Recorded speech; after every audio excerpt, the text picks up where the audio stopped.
Today I want to talk about bottling your emotions. What do I mean by bottling your emotions? I mean those times when you are purposely avoiding negative feelings and also negative thoughts. I'm also talking about times when you feel like you've got to separate your social self with your personal self, and they're both conflicting, and you've got to put on a persona for your social self, and you want to keep your private self to yourself. Also, for those times that you want to speak out and vocalize your thoughts and feelings, but for whatever reason you fear change or fear confrontation, you just take it on the chin and bottle it away. I want to go through my experiences with bottling emotions and how I started that journey and where I've ended it. I just want to share you a couple of thoughts and feelings and my own personal views on bottling your emotions. So, as a child, I had long hair, and this was a prime target for being bullied. So I got picked on quite a bit, and my coping strategy was to laugh with the bullies, and almost take the piss out of myself. I couldn't get my head round of feeling upset or looking upset, because to me that felt like that the bullies had won. They had instigated a reaction and an emotion, and I did not want to do that. I wanted them just to laugh it off. And so over time I've used comedy, humour, and self-pitying wit to mask my feelings. So I used my humour to mask my negativity. I was almost giving myself a false persona, a new identity almost. If I'm giving off positivity and happiness, making jokes, making people laugh, then surely that doesn't make me negative. But over the years, I learnt this habit, and it became a subconscious that any negativity, I would just sweep it up, take it on the chin, and bottle it away.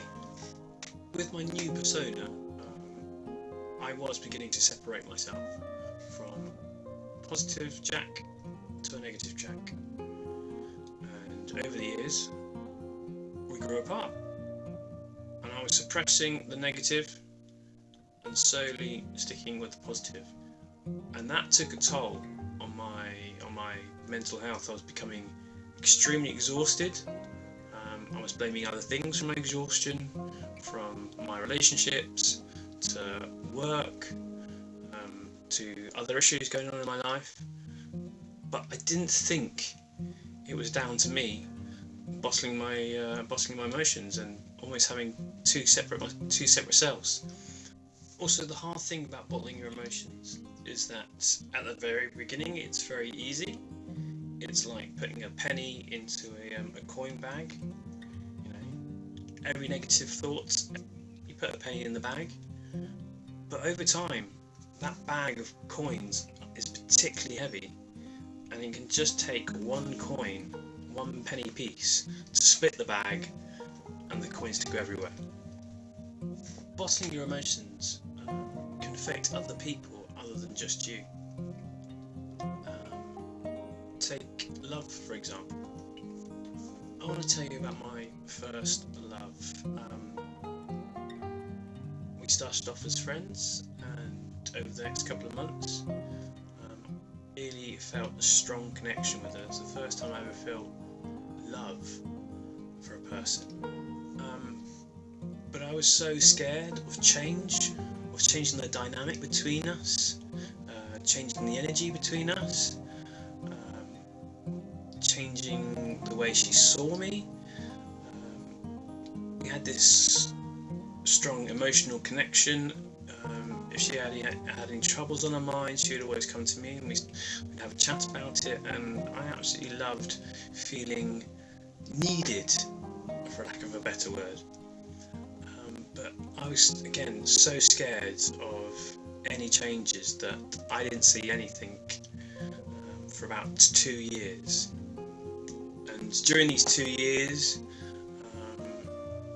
she had seen other people, been in other relationships, so I tried to move on and try to see other people, but because I had this burning question or burning desire of what would she say if I said anything, things with other relationships would just peter out, because I was just so hooked on this other girl.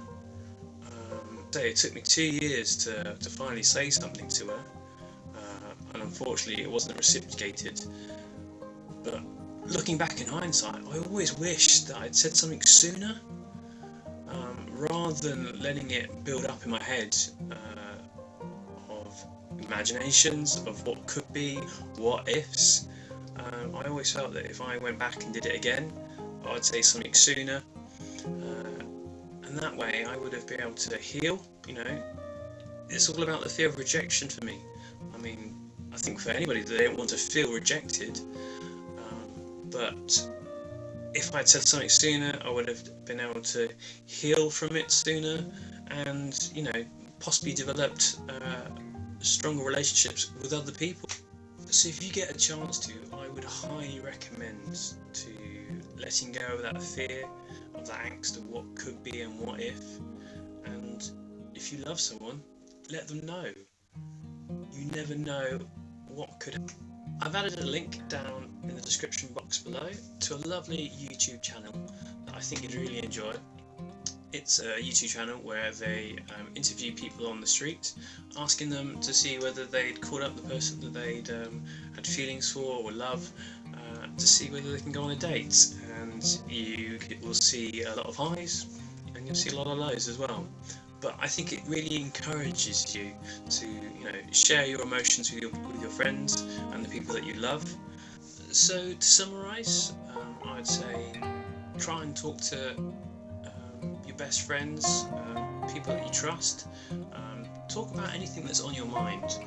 It might seem silly to you, but if you get it off your chest, you'll feel a whole lot better, I promise you. And if you get a chance to tell someone you love them, please do. Alright, take care. See you soon.